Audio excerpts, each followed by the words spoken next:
Galileo Galilei का जन्म पीसा, इटली में बहुत पहले 1564 में हुआ था। बहुत पहले 1564 में हुआ था। अपने शुरुआती दिनों से ही वह एक ऐसा बच्चा था जो अदम्य जिज्ञासा से भरा था। वह चीजों को वैसे ही स्वीकार नहीं करता था जैसे उसे बताया जाता था। वह समझना चाहता था कि वे वैसे क्यों थे। वह दुनिया को बड़ी ऑब्जर्वेंट आंखों से देखता था, सब कुछ पर सवाल करता था। उसके पिता विंसेंजो गैलीली एक प्रसिद्ध संगीतकार थे, जिन्होंने उसे संगीत और कला में गणित के महत्व को सिखाया। इस शुरुआती सबक ने गैलीलियो के दिमाग में एक बीज बोया। उसे सिखाया कि संख्याएं और पैटर्न ब्रह्मांड की गुप्त भाषा थे, एक ऐसी भाषा जिसे वह सीखने और उसमें मास्टर बनने के लिए दृढ़ था। उसने दुनिया को सिर्फ एक आश्चर्य की जगह के रूप में नहीं देखा, बल्कि एक बड़ी पहेली के रूप में देखा जिसे सुलझाया जाना बाकी था। एक यंग मैन के रूप में उसके पिता ने उसे मेडिसिन पढ़ने के लिए पीसा विश्वविद्यालय भेजा, जो एक रिस्पेक्टेबल और प्रॉफिटेबल करियर था। लेकिन गैलीलियो का मन मेडिसिन में नहीं था। उसे लेक्चर्स डल और अनइंस्पायरिंग लगते थे। इसके बजाय वह अक्सर गणित और फिजिक्स पर लेक्चर्स सुनने के लिए चुपके से चला जाता था। एक दिन पीसा कैथीड्रल में बैठे हुए उसने एक बड़े चैंडिलियर को आगे पीछे झूलते हुए देखा। अपने पल्स का इस्तेमाल करके स्विंग्स को टाइम करते हुए उसने एक रिमार्केबल डिस्कवरी की। उसने महसूस किया कि चाहे लैंप एक वाइड आर्क में झूले या एक स्मॉल वन में, उसे अपनी जर्नी पूरी करने में उतना ही समय लगता था। एक झूलते हुए लैंप का यह सिंपल ऑब्जर्वेशन बाद में उसके पेंडुलम पर काम करने का कारण बना, जो एक्यूरेट क्लॉक्स बनाने के लिए क्रूशल बन गया। यह उसकी जीनियस का एक परफेक्ट एग्जाम्पल था। एवरीडे ऑकरेंसेस में गहरे साइंटिफिक प्रिंसिपल्स को देखना।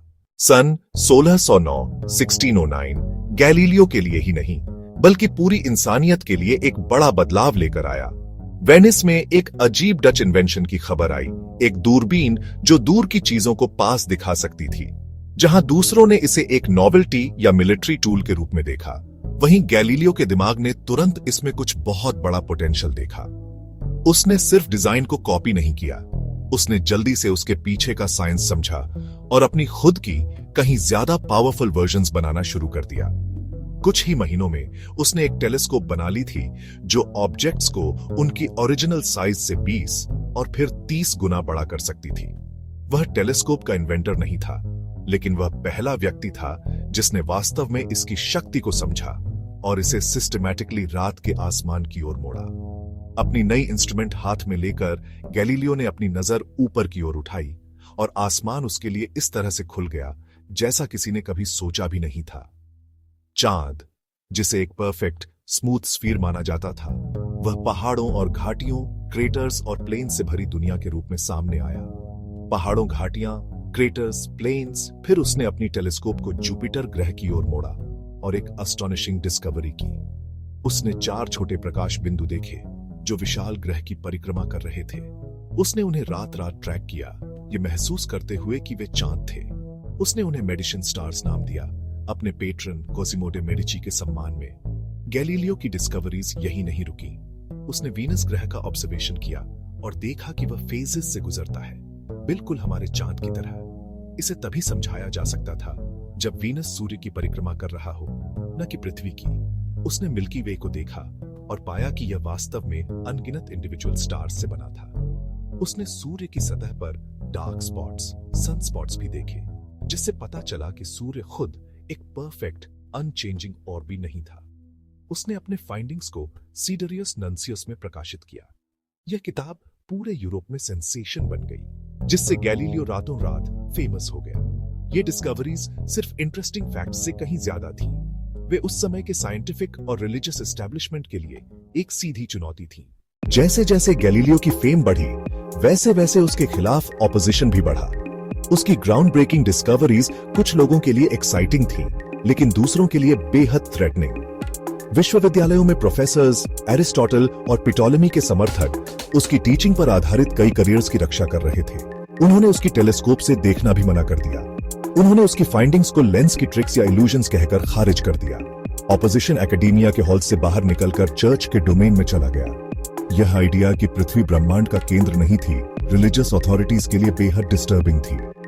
कुछ पैसेजेस स्क्रिप्चर में लिटरल इंटरप्रेटेड किए जाते थे और इन्हें कोपर्निकन आइडिया से इन कॉन्फ्लिक्ट देखा गया। गैलीलियो के आइडियाज भगवान के वचन के कॉन्ट्रडिक्ट करते हुए दिख रहे थे। चर्च के पावरफुल कंजर्वेटिव फिगर्स ने इसे हेरेसी कहा। उनकी अथॉरिटी की नींव खतरे में थी। गैलीलियो, खुद एक डिवाउट कैथोलिक, ने कहा कि हमें दो किताबें मिली, स्क्रिप्चर और नेचर की किताब गणित की भाषा में लिखी थी। उसके दुश्मन पर्दे के पीछे काम करने लगे और उसे रोमन इंक्विजिशन को रिपोर्ट करने लगे।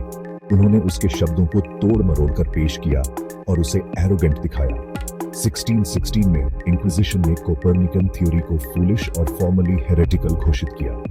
गैलीलियो को रोम बुलाया गया और कार्डिनल बेलरमाइन ने चेतावनी दी। उसे अर्थ के घूमने के आइडिया को न मानने का आदेश दिया। कुछ समय के लिए गैलीलियो चुप हो गया, लेकिन कॉन्फ्लिक्ट खत्म नहीं हुआ थे। यह सिर्फ एक बड़े स्टॉर्म से पहले की शांति थी।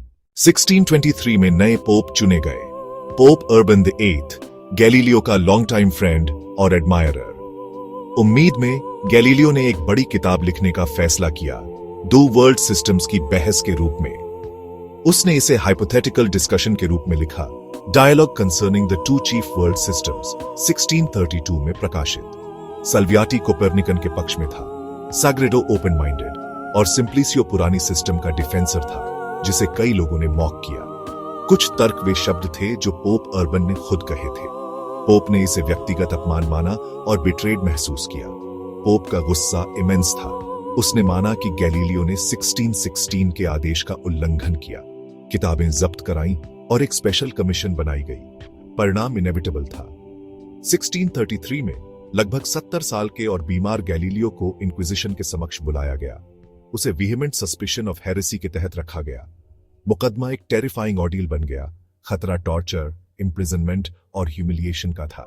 बूढ़े वैज्ञानिक को टॉर्मेंट के इंस्ट्रूमेंट्स और कैद का खौफ दिखाया गया और उसे अपनी गलती कबूल करने के लिए दबाव डाला गया।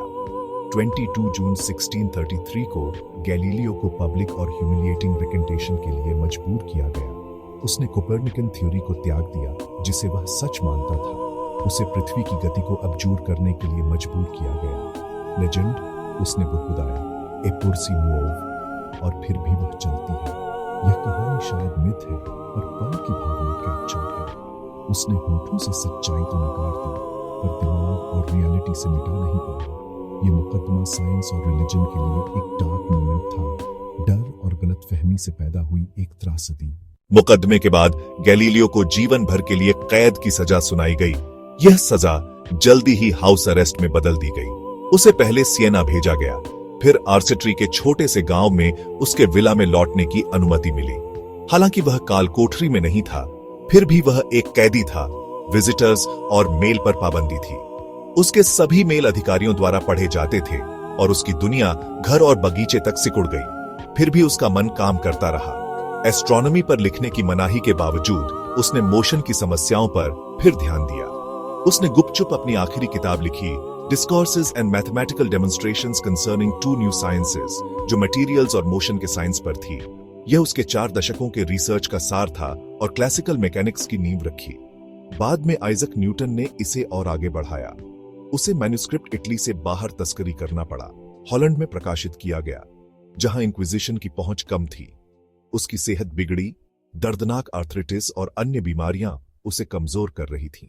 1638 में वह पूरी तरह अंधा हो गया। उसने लिखा कि आसमान अब उसके लिए बंद हो गया था। उसे अपने छात्रों पर निर्भर रहना पड़ा, विशेषकर लॉयल विंचेंसियो विवियानी। यह क्रूर विडंबना थी। 1642 की सर्दियों में बुखार और दिल की गड़बड़ी के बाद गैलीलियो का निधन हुआ। उम्र 70 वर्ष। वह अभी भी इंक्विजिशन का कैदी था और उसे हेरेटिक कहा गया। चर्च ने उसे बासिलिका ऑफ सैंटा क्रोचे के मुख्य भाग में दफन करने से मना कर दिया। बजाय इसके उसे एक छोटे अनमार्क्ड कमरे में दफनाया गया। यह एक दुखद और इग्नोमिनियस अंत था। प्रकाश मंद हुआ, पर बूझा नहीं था। उसके विचार और डिस्कवरीज जीवित रहेंगे। भविष्य की पीढ़ियां उन्हें अपनाने के लिए तैयार हैं। अवलोकन और एविडेंस के प्रति उसकी अटूट प्रतिबद्धता हर जगह वैज्ञानिकों के लिए पावरफुल सिंबल बन गई। उसने साइंस करने का नया तरीका स्थापित किया, हाइपोथेसिस बनाना, एक्सपेरिमेंट करना और रिजल्ट से निष्कर्ष निकालना। जिन आइडियाज के लिए उसे निंदा किया गया था, वे आखिरकार सफल हुए। न्यूटन और बाद के वैज्ञानिकों ने कोपरनिकन सिस्टम को पुष्टि दी। गैलीलियो को विंडिकेटेड किया गया। 1992 में पोप जॉन पॉल II ने चर्च की गलती स्वीकार की। गैलीलियो की विरासत सिर्फ डिस्कवरीज नहीं, वह इंटेलेक्चुअल फ्रीडम के संघर्ष का आइकॉन है। नए आइडियाज अक्सर रेजिस्टेंस से गुजरते हैं, पर प्रगति के लिए ब्रेव हार्ट्स चाहिए। एक सिंपल इंस्ट्रूमेंट से लैस होकर सदियों के बिलीफ्स चैलेंज कर सकता है। उसकी टेलीस्कोप से आज के विशाल ऑब्जर्वेटरीज बने हैं। हबल और जेम्स वेब तक की राह उसी जिज्ञासा से निकली। जुपिटर के चांद, गैलीलियन मून्स, अब भी उसके नाम से जुड़े हैं। 1995 में गैलीलियो स्पेसक्राफ्ट ने जुपिटर का अध्ययन किया। उसकी प्रेरणा सदियों तक चली। आज उसका अंतिम विश्राम सेंटा क्रोचे में है, पर उसका नाम साइंटिफिक जीनियस और परसेवरेंस का पर्याय है। उसने हमें ब्रह्मांड दिखाया जो पहले से कहीं बड़ा और अद्भुत था, और उसकी गूंज सदियों तक बनी रहती है। उसका जीवन हमें सवाल करने के लिए प्रेरित करता है। जो हमें बताया जाता है उसे चुनौती दें और अपने ऑब्जर्वेशंस पर भरोसा रखें।